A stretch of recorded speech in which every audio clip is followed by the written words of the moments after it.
Madras High Court, which has raised doubts over circumstances leading to former Tamil Nadu Chief Minister J. Jayalalitha's death. Now, this is the development that has just about come in from Madras High Court, and Shabir is tracking it for us. Let me go across to him. Shabir, what exactly does the judge say here? Well, the judge has expressed his own opinion and his own doubts over the death of former Chief Minister of Tamil Nadu, J. Jayalalitha. This was based on a petition that was filed by one Mr. Joseph.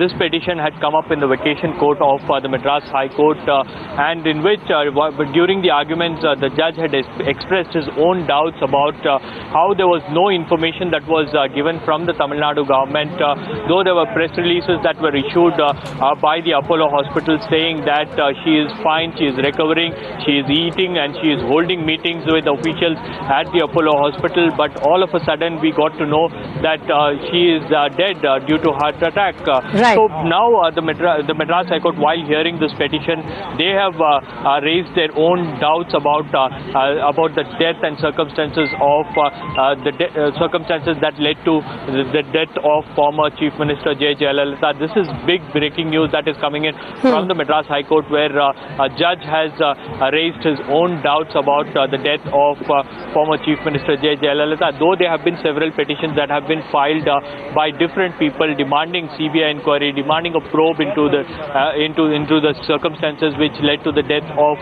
former Chief Minister J. Jayalalitha. But on a day when the General Council has actually appointed V.K. Shashikala as the next General Secretary of the party, this news has come as a huge shocker for the AIADMK.